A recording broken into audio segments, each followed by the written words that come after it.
I personally don't believe in the flat earth theory. However, nowadays, it is quite often to hear about it. What I do believe is that maybe we could be someone's pet, just as we also have dogs and cats and hamsters as pets, isolated in a perfect environment, faking a true environment, born into it and die into it, never knowing what is out there. Well, we might also be in one of those environments, and in fact a very cool one. The Bible very clearly states that we live in a created dome of happiness, and in this dome we must obey certain rules. If we don't, one of the rules I know of, for sure, is that if you try to leave the dome, the planet will get reset.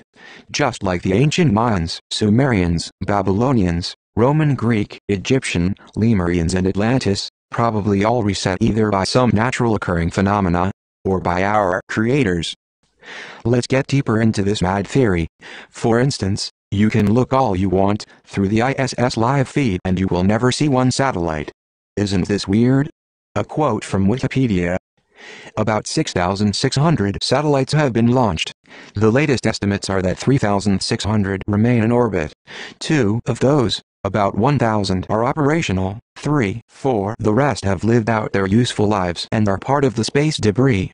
Approximately 500 operational satellites are in low Earth orbit, 50 are in medium Earth orbit, at 20,000 kilometers, the rest are in geostationary orbit, at 36,000 kilometers. Well, most satellites are in the high orbit, while others in low orbit. Low orbit is where the ISS is, and we have 500 satellites in low orbit. So, where are they? Check the ISS live feed and see that I'm not lying to you.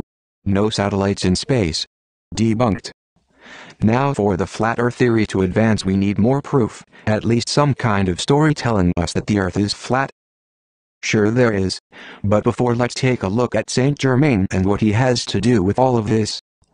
In January 28, 1972, ex-convict and lover of singing star Didn, Richard Chanfray claimed to be the Count of Saint Germain on French television. He also claimed that Louis XV was still alive. There are several authoritative biographers who usually do not agree with one another. His ancestry is a matter of much speculation. Theosophists consider him to be an ascended master or adept. Aleister Crowley identified with him.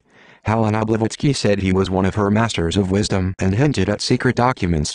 Several books on palmistry and astrology have been published in his name. So, Saint Germain was somewhat an authority in the occult world. But, what does he have to do with the flat earth theory? Well, according to some of his books and tales, he was one of the first people to leave the earth, as we don't know it. According to his statement, he had to find an olive branch and carry it to a sacred place. In this place he would say a few sacred words and, because he was carrying the olive branch, a door would open. This door would lead him to other 4 doors. 1 blue, 1 white, 1 green and 1 red. If I'm not mistaken he chose the white one. No one knows where the others lead. But we know that Saint Germain went into the white door, and he then was sent into space. He called it the heavens.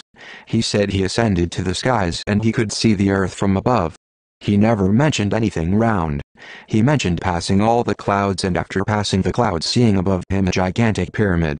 Could it be a spaceship? Our master's spaceship? When he entered the pyramid he said he had to go through several rooms where there were pools of gold and special chemicals. When he finished passing all these weird chemical tests he was then approved as one of the masters, an ascended master. He then returned to Earth with mystical powers. God damn how I love this story, but what if we look at it with different eyes? Could this be a tale of a person telling us how the Earth really is outside of the dome? They are saying the UN flag is the true flat Earth flag. And surrounding the flag is an olive branch. Coincidence? You know that this version of the Earth is not so different from Admiral Byrd's version. Admiral Byrd was sent by President Hoover to examine the potential of mining the Arctic poles for uranium. There is a secret diary from Admiral Byrd that tells a story of his flight to the other side of the pole. Here goes his statement. I must write this diary in secrecy and obscurity. It concerns my Arctic flight of the 19th day of February in the year of 1947.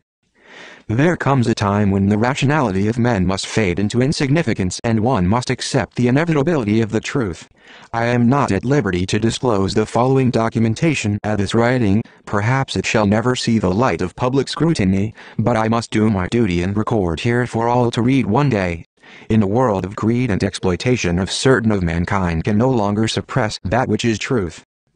Admiral Byrd describes as he enters this other world at 1100 hours.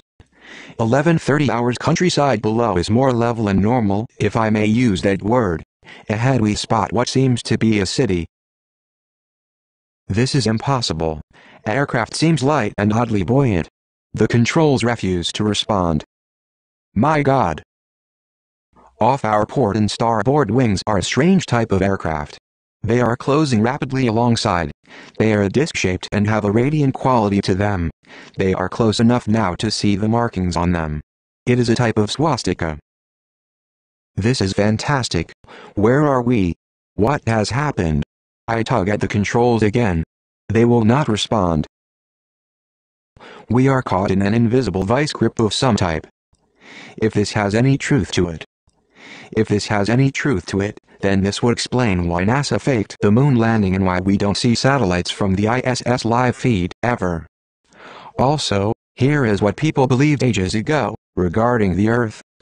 Several pre-Socratic philosophers believed that the world was flat. Thales, Leucippus and Democritus according to Aristotle.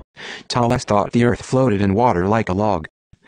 Could there be any truth behind this all?